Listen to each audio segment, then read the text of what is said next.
السلام عليكم ورحمة الله وبركاته. كم جرتن كبجمتو داف جالتم توني هردفتوني برسا ورما الحمد لله هاني نغكوت نغيني كي هنجال الله هنك وجادا بك جرت مرس نغو دعوتن كي يغا كون بيكمو آبي شبكة بلاشا زين ددلغو اكو ولي غلطي آبي هندي نم هندر دابته نم هدو تکا رکته غسو ولاله وان غد ولاله تاج رچودا فرمات تکو سنيف كباده دفيتن جرچودا egaa daawwattoon kiyya asirratti na hordofaa jechuudha. Akkuma asirratti amma argaa jirtan jechuudha. Booda furmaan jiru jechuudha. Hanga shabakaan firiin zeeniin gallakkifamutti yookiin sawaan gallakkifamutti jechuudha. Amma sawaanis zeeninis gallakkifame jechuudha yeroo gabaabaa keessatti. Garuu jechuudha hangasitti furmaan jiru jechuudha. Wanni fayyadamuu qabdan jechuudha. Warri mobaayilii qabdan mobaayilii 25 yookiin mobaayilii 39 yoo guuttatan jechuudha. Aappii kana waliin akka ajaa'ibatti isiniif dalaga jechuudha.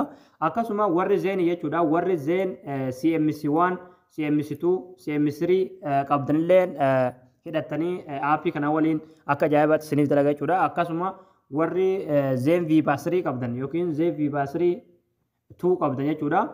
Akka ajaa'ibatti aappii kana waliin yoo hidhatan jechuudha. Akka ajaa'ibatti isiniif dalaga.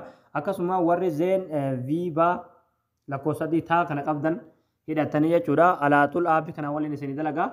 Jawwii silaa isin cufamne jechuudha. Warri jawwii qabdan firii fayyadamuu dandeessan jechuudha.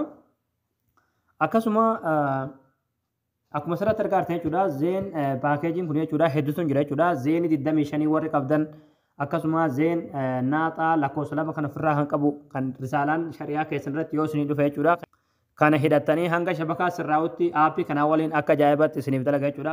Wantoota asirratti argaa jirtan kana hunda yoo shari'aan teessan isiniif kennite yookiin shari'aan teessan isiniif ergite jechuudha hundi jechuudha aappii kanaa waliin akka ajaa'ibatti dalaga jechuudha. Shari'aa zeen jechuudha baay'atu waan kana namaaf kenna jechuudha. Kan hunda keessaa tokkollee ni dhabdan jee hin yaadu jechuudha. Warri immoo gonkumaayyuu shari'aan teessan waan kana isiniif hin kenni jechuudha furmaata isiniif qaba jechuudha. Furmaanni keenya maali jettanii yoo na gaafatan jechuudha warri shari'aan teessan risaalaa amma asirratti argaa jirtan kana hunda isiniif hin kennine jechuudha.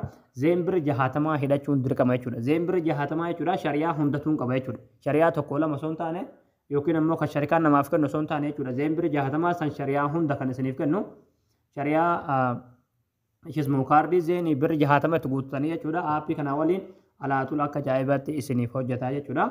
Warri immoo risaalaa kana qabdan hundi jechuudha.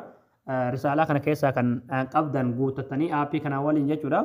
Aappii kana irratti akka ajaa'ibatti isiniif dalaga jechuudha. Egaa daawwattoon kiyya aappiin kun akkuma beekamu koodii qaba jechuudha. Yuuzarneemii fi paaswoordii qaba jechuudha. Yuuzarneemii fi paaswoordii isaadhaa namni bitachuu barbaadan waatsaappiidhaan nu dubbiftanii biri 20 kaardii sawaa qofaa erguudhaan aappii kana ji'a tokko fayyadamuu dandeessan jechuudha. Lakkoofsa waatsaappii keenyaadha duwwaa 5 duwwaa 123 53 67. Lakkoofsa waatsaappii kanaatiin nu dubbiftanii jechuudha. Kaardii sawaa riyaala 20 qofaa erguudhaan aappii kana haalaan amma isinitti agarsiisa kanaan jechuudha. Alaatul ji'a tokko fayyadamuu dandeessan jechuudha. Hanga zeenii firiin gallakkifamu yookiin sawaan gallakkifamu jechuudha. Viidiyoo kana akka namni baay'een argee irraa fayyadamu laayik shee rooliif godhaadha waan hordoftaniif galatooma.